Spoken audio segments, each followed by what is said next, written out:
Hello বন্ধুরা, আসসালামু আলাইকুম। চলে আসলাম তাসনিমের আজকে পড়াশোনা নিয়ে। তো ওর আজকে পড়াশোনার জন্য রয়েছে আগামীকাল ওর প্রথম সাময়িক পরীক্ষা, প্রথম পরীক্ষা বাংলা পরীক্ষা। ওটা ওর জীবনের প্রথম পরীক্ষা, যেটাতে কিনা মার্ক যোগ হবে। এর আগে একটা পরীক্ষা হলো, সেটা হচ্ছে টেস্ট পরীক্ষা ছিল। আর আগামীকাল হবে প্রথম সাময়িক পরীক্ষা। তো প্রথমে ওর আছে হচ্ছে বাংলা পরীক্ষা। তো বাংলা পড়ার জন্য মোটামুটি এ টাইপেরই কোশ্চেন হবে, শুধু অক্ষর চেঞ্জ করে দিবে, হয়তো অক্ষরগুলো চেঞ্জ করে দিবে। আমি এরকম একটা ফরম্যাট বানিয়েছি ওর জন্য, এরকম একটা কিছুটা আলাদা ফরম্যাট বানিয়েছি, সেটা আমি আজকে ওর কাছ থেকে লিখে নেব। তো দেখুন, ফরম্যাটটা কিছুটা এরকম। আমি সরোয়া থেকে ও পর্যন্ত, ক থেকে চন্দ্রবিন্দু পর্যন্ত 3 নম্বরে পরের বর্ণ লেখা একটু উল্টাপাল্টা করে দিয়েছি, যেটা টেস্টে ছিল। 4 নাম্বার আগের বর্ণ লেখা, এটাও উল্টাপাল্টা করে দিয়েছি, আগের হরফগুলো রাখিনি আর কি। 5 নম্বরে কার চিহ্ন, সেটাও উল্টাপাল্টা করে দিয়েছি। 6 নম্বরে এলোমেলো বর্ণ, সরোয়া থেকে ও পর্যন্ত সাজিয়ে লেখা। আর 7 নম্বরে ট থেকে দন্তন্য পর্যন্ত এলোমেলো বর্ণ সাজিয়ে লেখা। মোটামুটি এই 7 নম্বর অবধি ওর হচ্ছে লিখিত হয়, তারপরে হয় হচ্ছে মৌখিক। তো এখন আমরা 7 নম্বর পর্যন্ত ওর কাছে লিখে নেব, তো সাথেই থাকুন।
হয়ে গেল ওর 1 থেকে 7 পর্যন্ত লেখা, পুরো এক্সাম প্রিপারেশন, লিখিত এক্সাম প্রিপারেশন আর কি। এখনও মৌখিক বাকি আছে, কিছু কিছু ভুল করেছিল, শুধরে নিয়েছে, যেটা করা যাবে না। আমি আরও প্র্যাকটিস করাবো ওকে। তো মৌখিক পরীক্ষার জন্য রয়েছে, এগুলো রয়েছে, এগুলো মোটামুটি অক্ষরগুলো চেঞ্জ হবে আর থিমগুলো এগুলোই থাকবে। ওর সব কিছুই মুখস্থ রয়েছে, শব্দ ছড়া, তারপর ছড়া যেটা ভোর হলো, আর বর্ণগুলো দিয়ে শব্দ ছড়া, বর্ণ পরিচয়, কার চিহ্ন সবই। তো এখন আমি এগুলোই ওর কাছে ধরবো, আর বাকিগুলো পরে প্র্যাকটিস করাবো। কার চিহ্নগুলো বলো। আকার, হ্রস্ব ইকার, দীর্ঘ ইকার,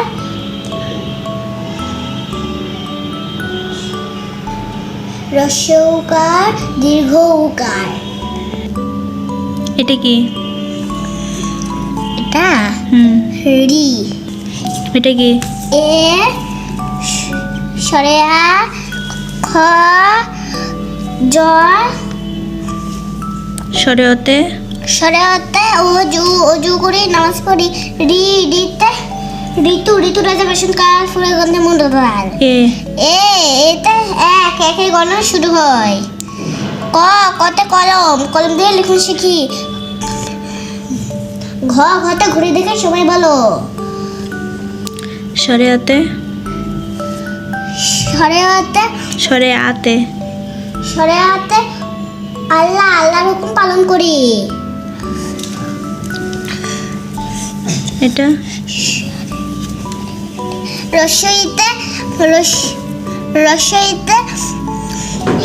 ইমাম সাহেব অনেকগুলি ঈদগাহে তার খুতবা শুনি। গতে গাভীর দুধ খেতে ভালো। ওতে ব্যাংটাকে আশেপাশে রং মিচ্ছে বৃষ্টি বসে। টতে টুপি আনে সম্মান। গুড। স্বরবর্ণ কয়টি? 11টি। অজু করে কি করি? নামাজ পড়ি। আমরা কার হুকুম পালন করি? আল্লাহ। ঋতুরাজা কোন কাল? বসন্তকাল। ব্যাংটাকে কোন মাসে? আষাঢ় মাসে। ভোর হলো দোর হলো। আচ্ছা, তোমার মাদ্রাসার নাম কি? বাইতুল হিকমা মডেল মাদ্রাসা। এখন ভোর হলো ছড়া বলবে, ঠিক আছে? আচ্ছা। ভোর হলো লিখেছেন কাজী নজরুল ইসলাম। ভোর হলো দোর হলো খোকরি ওঠে রে, ওই ডাকে দুই শাকে ফুল খুব কিছু রে। তুলি হাল খুলি পাল ওই তরি চললো। এইবার খুকো চোখ খুললো। আর সে নয় সে উঠে রোজ সকালে, রোজ তাই চাঁদা ভাই টিপ দেয় কপালে। গুড। তো এই ছিল ওর মোটামুটি এক্সাম প্রিপারেশান। আমি ওকে আরও বাসায় প্র্যাকটিস করাবো। তো আমাদের আরও এমন ভিডিও পেতে চ্যানেলটি সাবস্ক্রাইব করে আমাদের পাশে থাকবেন। ভিডিওটি দেখার জন্য ধন্যবাদ।